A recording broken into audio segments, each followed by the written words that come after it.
Life Audio. Welcome to the TMUS podcast, where we share how grace, commitment, and cooperation can help couples live the everyday moments of marriage together. Hey, everybody, we are the Slaters. I'm Ted. And I'm Ashley. What happens when your phone becomes the third wheel in your marriage? You sit down for date night, and before you know it, you're both scrolling instead of talking. For couples like us, where one spouse is on call 24/7, just turn it off isn't always realistic. So today we're taking a practical look at how to protect our marriage time from all that digital noise. We'll share 3 simple, memorable ideas to help you stay connected to your spouse, even when you can't completely unplug. So Ted, today's topic. Yes, very relevant. Yes, which is like technology and screens and protecting our marriage time. We're surrounded by technology and screens and marriage time. Well, it's a tricky one for us because as a website developer, you're pretty much on call 24/7. This is true. And if I don't pick up the phone, if I don't respond in a timely manner, I'm going to lose clients. Right. So like a lot of the typical advice that couples hear on this topic, like just leave your phone at home on date night or don't check it after 9 p.m. doesn't exactly work for us if we still want to pay our bills. I think the principle is good, but in practical terms for us, we can't do that. Yeah. So we're going to come at this topic from a slightly different angle than a lot of people do. Yeah. One that fits couples who can't just unplug completely. And I bet they're a lot like us. Yeah. I think especially in this age where people have their own companies Side or they work gigs. from home. Mm-hmm. Right. But before we dive in, I thought it might be fun to look at some of the ways that men and women typically use their phones. Yeah. And you can tell me if you think this sounds accurate for guys. Okay. Because I am the quintessential average guy. You're a techie. I'm a techie. Okay. So according to a few studies, Yes. women tend to spend more time on social media and shopping apps, while men lean more toward gaming and information gathering.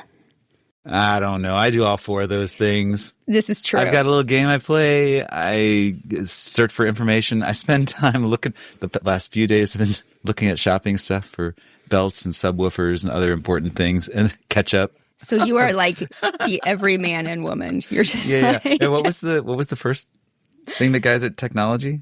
Gaming. Gaming. Okay, yeah. So it was gaming and shopping and social media. I do some of that too. Oh yeah, you're probably on social media more than I am. I don't find any support for that allegation. All right. I think it's baloney. Jonathan Haidt, I don't know if that's how you say his last name. Sorry, I don't know Jonathan. if I pronounced it well. He's the author of The Anxious Generation, and he points out that girls are more likely to live on social media, which is actually making them miserable, while boys spend more time gaming and, unfortunately, on pornography. He's looking at, kids and teens. Okay. Now, I can believe that stat. That seems to resonate. And so the difference is, whether they're accurate or not, for all of us, and how we use, smartphones start early. Yeah, the later the better, but it tends to be too early. Right. But we're not going to dive into the whole childhood and teen side of things today since our focus is marriage. But that book is definitely worth reading. Yeah. And when I said I didn't believe him, that was in regards to something else that a topic had come up prior to his name. Oh. So when I was dismissing him, it was I was dismissing something that you were dismissing the previous point. That's it. Right. So I'm sorry, Jonathan, for dismissing you so ignorantly. Yes. Or speaking out of turn. Maybe that's what it was. There you go. Okay. Good. I mean, personally, I use my phone mostly for connecting on social media, looking up recipes, tracking workouts. But I do go through phases where sometimes I get hooked on games. Mm-hmm. Like lately, it's been Emoji Blitz. Oh, you just confessed that. Yes, I've had to rein it in. I realized, though, Emoji Bliss. I felt a little bit down. I think it's with some of our older girls being, out of state and holidays and those things coming up. And so I think I've been looking for that serotonin boost, maybe in the wrong ways. I'm with you. There are a number of things that have sort of triggered me to make it feel a bit down. Political violence and girls, sort of leaving us empty nested a bit and stuff. So, yes. I get it. All right. Well, today we are talking about technology, screens, and how to protect our marriage time. And while I was researching this episode, I came across a term I hadn't heard before. Maybe you have. Technoference. Have you heard that? Technoference. I ain't never heard that term before. Well, basically it means when technology interferes in our relationships. So it's like another word for phubbing. That's when you snub your spouse by paying more attention to your phone than to them. I've never heard of that. Is that spelled PH? Yes. It is PH. And I have mentioned that on the podcast before. Okay. So you've heard that one. Yep. But I guess it wasn't very memorable. Okay, for example... It wasn't very memorable.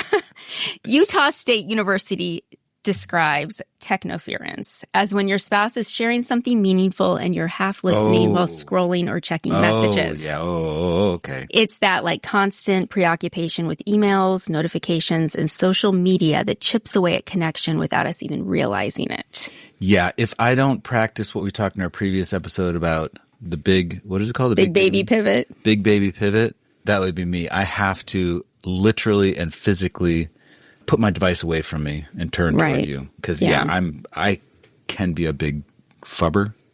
Is that what it's called? Phubbing. Yeah. Fubberizer. Yeah, there you go. It's like snubbing with the phone. Yeah. Okay. So, in addition to this big baby pivot, which might come up later in the episode, what can we do to protect our marriage time from all this digital noise? We're going to take a quick break, and when we come back, we'll share 3 practical ideas. And don't worry, they're not the usual just turn off your phone tips, so stick around.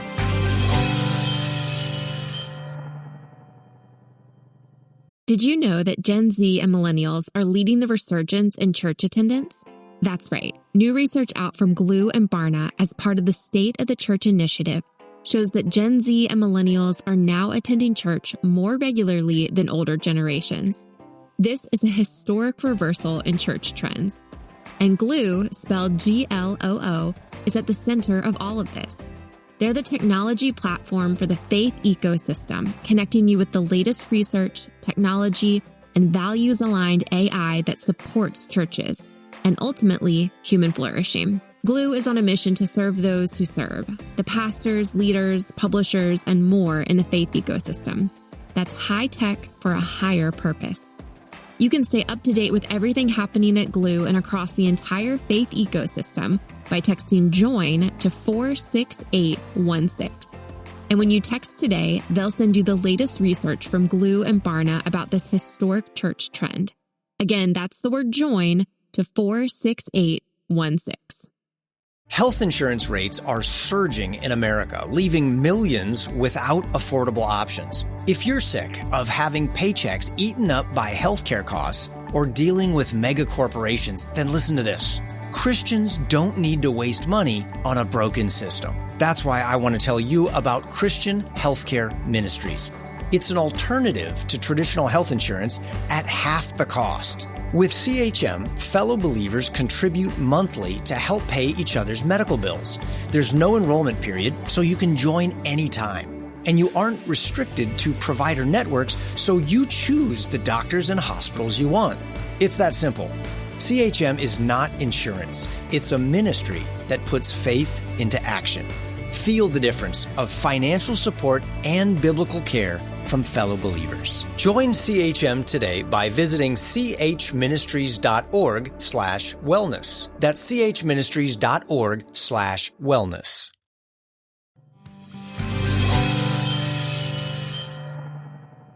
So we're back. And Ted, I wanted these practical ideas to stick with us and be something we can actually remember and live out. Excellent. So to help with that, Yes. I've named each one after a famous phrase built around what linguists call a coordinated triple. Excellent. And that's just a fancy way of saying groups of 3 that have rhythm and impact. You know, like life, liberty, and the pursuit of happiness. You know, that kind of thing. So I was thinking of the band Rush. Yes. There are 3 musicians that make up the band. They're very coordinated triple. But you're not talking about that type of coordinated triple. No, Your I'm words. not. Okay. Yes. For example, sorry, Yeah. go ahead. Go ahead. Nope.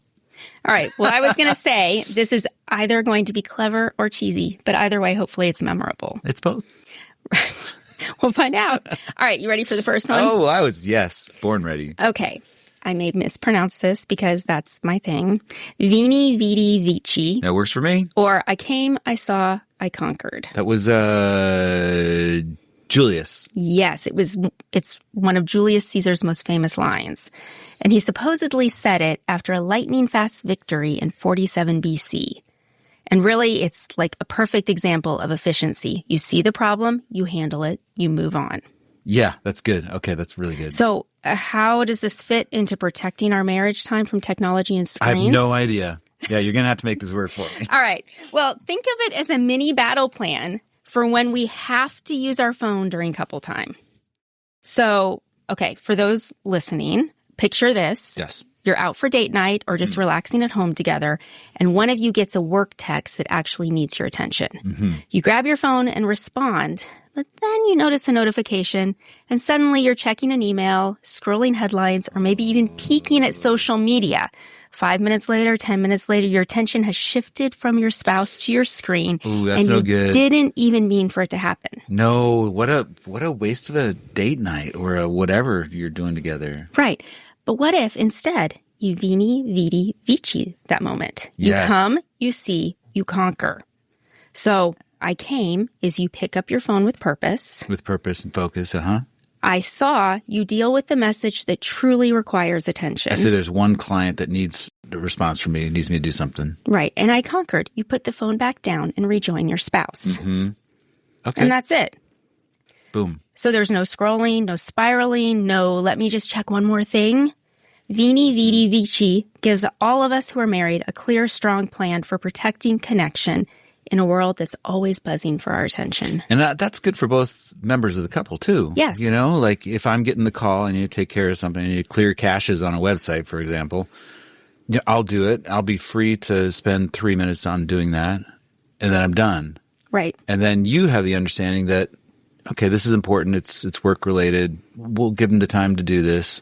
I show up in 3 minutes and you're like, okay, cool. Right. We each did what we're supposed to do. It's a good game plan for when you cannot leave your phone at home on date night. So it's not about ditching technology completely. It's about mastering it and not letting it master us. Sometimes I've got a text or a phone call when we're like watching a movie as a family at home. And I just take the call. I go in the garage, finish the call in the garage. Sometimes you continue the movie. If I say, hey, I've seen this already, go ahead and continue the movie. Otherwise, it may be a good opportunity for people to take a break, go to the restroom, get a snack or a drink or something. But yeah, well, and that's family time too. So there are more people at play there. So it's not like I'm left sitting alone watching something. And I can explicitly give permission to, hey, go ahead and keep watching. I'll be back within 5 minutes. Right. Yeah. So basically, it lets us handle what's urgent and still stay fully present with the person who matters most. And it works whether you're date night or family time. Yeah. Okay. Good. All right. You ready for the next one? Yeah. All right. Stop, look, listen. Very nice trio. Yes. It was a coordinated triple, I believe. It. Very nice coordinated Yes. So it's that classic safety phrase we learned as kids. You know, the one that reminds us to pause, check both ways, and listen before crossing a street or railroad track. I mean, I don't know how many of us cross a railroad track anymore. But beyond traffic safety, it's a great reminder for marriage because sometimes we need to stop, look, and listen before we cross the line into distraction. Okay, you're going to have to explain this. Maybe give an example or something. I will. Okay. So how can we use this? I think this one's all about mindfulness or being aware of the moment we're in, especially when the urge to pick up our phone isn't about something urgent, but it's just habit. So those listening, let's say you're hanging out with your spouse. Maybe you're talking, cooking, or just sitting on the couch, and you suddenly remember something you want to look up. Or maybe you're wondering if anyone commented on your latest social media post. Yeah. That's when stop, look, and listen comes in. Uh-oh. So first you stop. Just pause before you reach for your phone and take time to notice the moment. And would that free me up to then go to my phone or free me up to say, hey, something important is happening in real life here. I should just not go with the phone. Either or. Let's go through. We'll keep going through the steps. And I think I'll answer that, but let me know if I don't. Okay, so next you look. What's happening right now with your spouse? Are you in a shoulder-to-shoulder moment, like watching a movie, going for a walk, or folding laundry together? Or are you in a face-to-face moment, like you're talking and connecting and sharing something personal? Because here's the thing. I think a shoulder-to-shoulder moment might make space for a quick glance at your phone, but a face-to-face one deserves your full attention. Yeah, that makes sense. Yeah. And then finally, you listen, not just to your spouse, but also, you ask yourself and maybe even take a moment to pray and say, will picking up my phone right now strengthen our connection or interrupt it? Because sometimes the most loving thing we can do is silence the screen and stay fully present. Mm-hmm. Now, I will say, like, tonight we're going to go on a date. Oh, yeah. We're going to have dinner. And then we are intentionally taking our computers to a coffee shop to work side by side. I've got some work to catch up on. You've got some editing to catch up on. In that instance, you can pick up your phone and search things because the expectation is that we will be on devices while we're sitting side by side. Time. Yes. Yeah, that makes sense. I mean, if I'm in the middle of telling you something, you might not want to be like, ooh, pause, I got to look something up on my phone. That might not work. But it's just a general idea, you know? So that one is stop, look, and listen, and then take action based on what you discover in that pause. It's a good reminder. All right. Well, we're going to take a short break. And when we come back, we'll share one more practical idea for protecting couple time from the pull of technology. Did you know that Gen Z and millennials are leading the resurgence in church attendance? That's right. New research out from Glue and Barna as part of the State of the Church initiative shows that Gen Z and millennials are now attending church more regularly than older generations. This is a historic reversal in church trends. And Glue, spelled Gloo, is at the center of all of this. They're the technology platform for the faith ecosystem, connecting you with the latest research, technology, and values-aligned AI that supports churches, and ultimately, human flourishing. Glue is on a mission to serve those who serve, the pastors, leaders, publishers, and more in the faith ecosystem. That's high tech for a higher purpose. You can stay up to date with everything happening at Glue and across the entire faith ecosystem by texting JOIN to 46816. And when you text today, they'll send you the latest research from Glue and Barna about this historic church trend. Again, that's the word JOIN to 46816. Health insurance rates are surging in America, leaving millions without affordable options. If you're sick of having paychecks eaten up by healthcare costs or dealing with mega corporations, then listen to this. Christians don't need to waste money on a broken system. That's why I want to tell you about Christian Healthcare Ministries. It's an alternative to traditional health insurance at half the cost. With CHM, fellow believers contribute monthly to help pay each other's medical bills. There's no enrollment period, so you can join anytime. And you aren't restricted to provider networks, so you choose the doctors and hospitals you want. It's that simple. CHM is not insurance. It's a ministry that puts faith into action. Feel the difference of financial support and biblical care from fellow believers. Join CHM today by visiting chministries.org/wellness. That's chministries.org/wellness.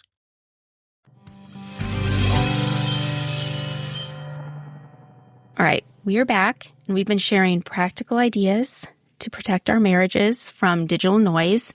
You ready for the third and the last one I have? Yes, let's hear this perfect trio. Coordinated triple. Coordinated triple. I will probably never remember that term, but yeah, and you have to, like, when you search for it, I think you got to put in English or else it brings up math stuff that did not make any sense to me. Okay, the third one is ready, steady, go. That sounds like the beginning of a song. So this phrase might sound familiar. Uh-huh.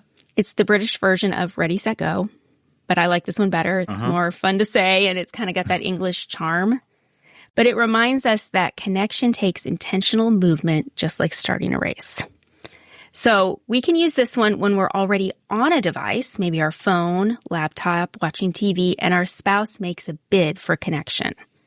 So a bid for connection is just a fancy way of saying they're reaching out for a bit of attention, affection, humor, or support. Okay, I'm going to need an example for this one too. All right. Well, here's how we can run this race toward connection. Okay. First, we get ready. When our spouse makes that bid, we mentally prepare to pause what we're doing. It's that quick moment of deciding, okay, this matters more than my screen right now. And this is if we're currently on a device, like for like entertainment or work or something? So like the first one we talked about, Right. Vini Vidi Vici, I totally butchered that there. Vini Vidi That's Vici. about you have an urgent work issue and you have to take care of it. Got it. The second one, which was stop, look, listen is about when you don't need to be on your phone, but you have the itch to be on your phone. Okay.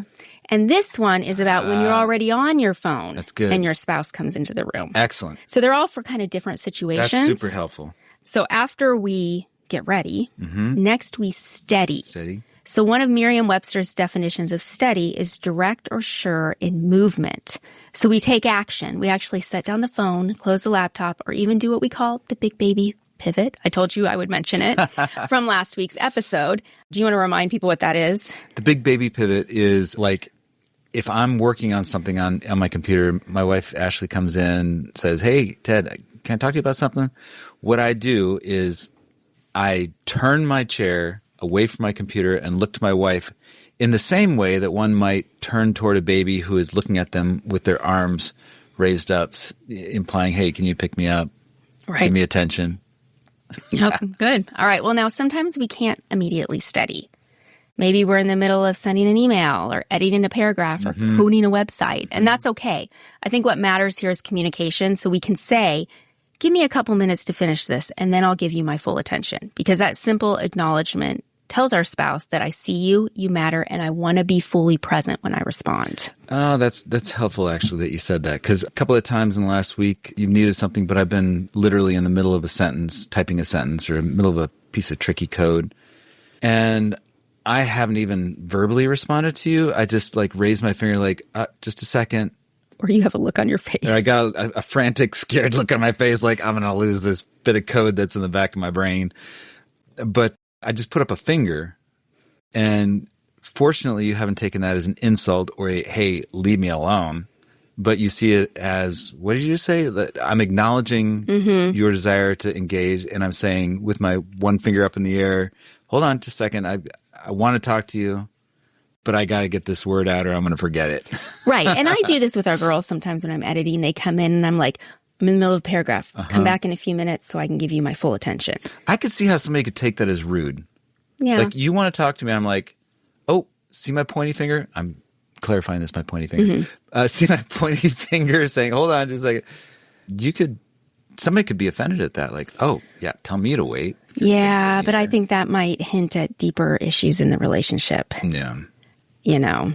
Well, thank you for seeing the wait a minute finger in the best possible way. We are addressing this topic not idealistically, but in the context of real world. Yeah.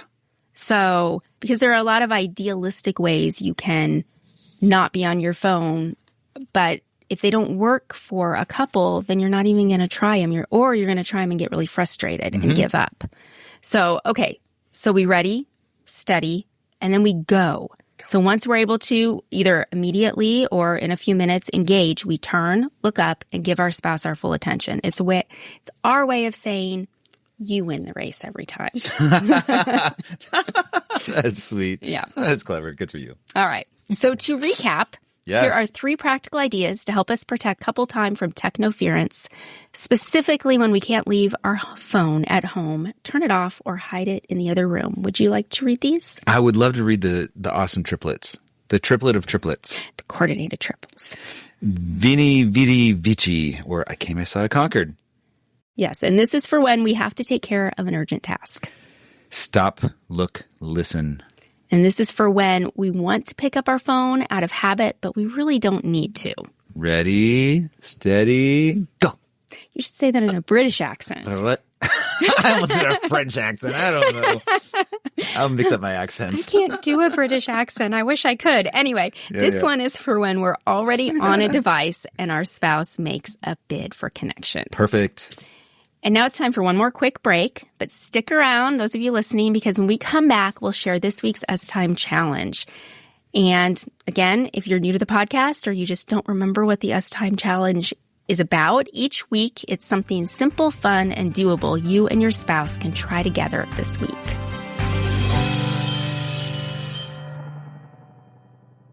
Did you know that Gen Z and millennials are leading the resurgence in church attendance? That's right. New research out from Glue and Barna as part of the State of the Church initiative shows that Gen Z and millennials are now attending church more regularly than older generations. This is a historic reversal in church trends. And Glue, spelled Gloo, is at the center of all of this. They're the technology platform for the faith ecosystem, connecting you with the latest research, technology, and values-aligned AI that supports churches, and ultimately, human flourishing. Glue is on a mission to serve those who serve, the pastors, leaders, publishers, and more in the faith ecosystem. That's high tech for a higher purpose. You can stay up to date with everything happening at Glue and across the entire faith ecosystem by texting JOIN to 46816. And when you text today, they'll send you the latest research from Glue and Barna about this historic church trend. Again, that's the word JOIN to 46816. Americans have a big healthcare problem. Over 100 million U.S. citizens carry medical debt, but that's not the whole story. With health insurance, your out-of-pocket and monthly costs are way too high. You get surprise bills, denied claims, and poor customer service. That's a serious burden. As Christians, we don't have to pay for a broken system. Christian Healthcare Ministries is an alternative to health insurance at half the cost. You can enroll at any time and join a proven faith-based solution that's both reliable and affordable. CHM isn't just help, it's financial and spiritual support when you need it most. Families across the country count on CHM to step in during their hardest moments. And it works. Stand up to health insurance with a low-cost, biblical solution. Join CHM today by visiting chministries.org/wellness. That's chministries.org/wellness.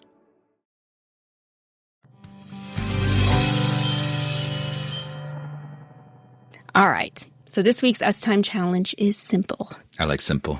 Try one of these 3 ideas we talked about. Pick whichever fits your situation best and see how it helps you reconnect in a small but meaningful way. And remind me of the 3 situations.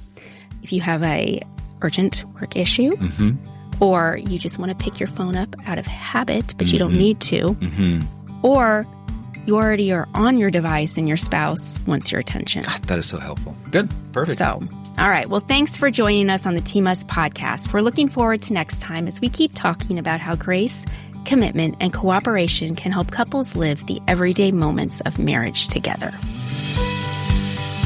Team Us with Ted and Ashley Slater is a production of Life Audio and Salem Media. If you liked what you heard today, please take a second to rate and review the podcast in your favorite podcast app so that more listeners like you can find the show. For more faith-filled, inspirational podcasts, visit us at lifeaudio.com.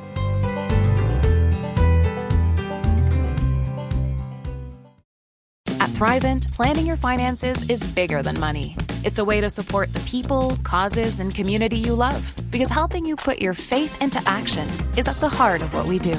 Thrivent, where money means more. Connect with us at Thrivent.com.